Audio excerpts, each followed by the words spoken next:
গাজীপুরের একটি পোশাক কারখানায় পানি পান করে শতাধিক শ্রমিক অসুস্থ হয়ে পড়েছেন। অসুস্থ শ্রমিকদের উপজেলার স্বাস্থ্য কমপ্লেক্স সহ বিভিন্ন হাসপাতালে ভর্তি করা হয়েছে।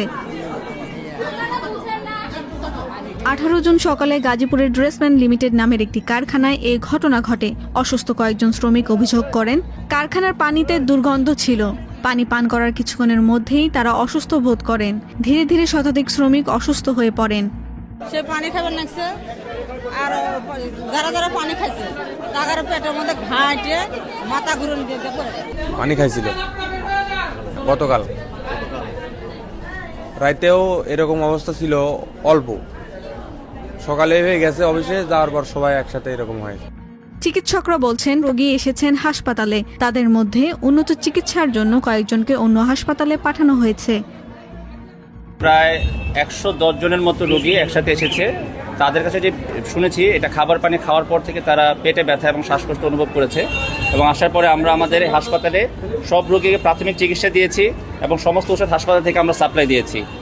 এবং এর মধ্যে 6 জন রোগী একটু অবস্থা একটু অবনতি হওয়ার পরে আমরা উন্নত জায়গায় রেফার করেছি এবং প্রপার অ্যাম্বুলেন্সের মাধ্যমে আমরা রেফার করে দিয়েছি।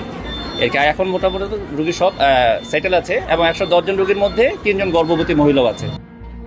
শ্রমিক ও কারখানার সূত্রে জানা যায়, সকালে কাজে যোগ দেওয়ার পর কারখানার সরবরাহ করা পানি পান করেন শ্রমিকরা। কিছুক্ষণের মধ্যেই তাদের বমি, পেট ব্যথা, মাথা ঘোরা, দুর্বলতা ও শ্বাসকষ্টের মতো উপসর্গ দেখা দেয়। এক পর্যায়ে অসুস্থ শ্রমিকদের সংখ্যা দ্রুত বাড়তে থাকলে কারখানা জুড়ে আতঙ্ক ছড়িয়ে পড়ে। পরে তাদের কালিয়াকৈর উপজেলা স্বাস্থ্য কমপ্লেক্স সহ বিভিন্ন হাসপাতাল ও ক্লিনিকে ভর্তি করা হয়। দেখলাম যে কয়েকজন শ্রমিক হঠাৎ করে ভমিটিং এটার প্রবণতা আছে এবং ডিসেন্ট্রির প্রবণতা নিয়ে 1-2 জন করে নাম। তো আমাদের যেটা ফার্স্ট প্রায়োরিটি সেটা হলো তাদের ট্রিটমেন্ট, তার সুস্থতা। তো আমরা পরবর্তীতে আমাদের যে মেডিকেল সেন্টার আছে এখানে প্রাথমিক চিকিৎসা নিয়েছে। অনেকে এখান থেকে সুস্থ হয়ে ছুটি নিয়ে বাসায় গিয়েছে। যাদের অবস্থা আরেকটু খারাপ তাদেরকে আমরা সাথে সাথে ট্রান্সপোর্ট দিয়ে আমাদের যে শ্রীফলতলী হসপিটাল আছে ওখানে পাঠিয়েছি।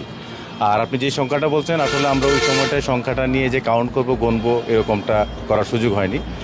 এই বিষয়ে উপজেলা নির্বাহী কর্মকর্তা AHM ফখরুল হোসাইন বলেন, বিষয়টি খতিয়ে দেখা হচ্ছে এবং প্রয়োজনীয় ব্যবস্থা নেওয়া হবে। আমরা যতটুকু খবর পেয়েছি তা হচ্ছে পানি খেয়ে অসুস্থ হয়েছে। পানি পরীক্ষা করে আসার পর বোঝা যাবে কি আসলে পানিতে কি ছিল। তারপর আমরা প্রয়োজনীয় বিধি মোতাবেক ব্যবস্থা গ্রহণ করব কারখানা কর্তৃপক্ষের বিরুদ্ধে। যদি প্রমাণিত পানিতে কোনো সমস্যা থাকে তাহলে আমরা কিন্তু তাদের বিরুদ্ধে আইনগত ব্যবস্থা করব। কালিয়াকৈর থানার ভারপ্রাপ্ত কর্মকর্তা শহীদুল ইসলাম বলেন, পানি পান করে কিছু শ্রমিক অসুস্থ হওয়ার খবর পাওয়ার পর সেখানে পুলিশ পাঠানো হয়েছে। অসুস্থ শ্রমিকদের চিকিৎসার ব্যবস্থা করা হচ্ছে। যারা অসুস্থ হয়েছেন তারা এখন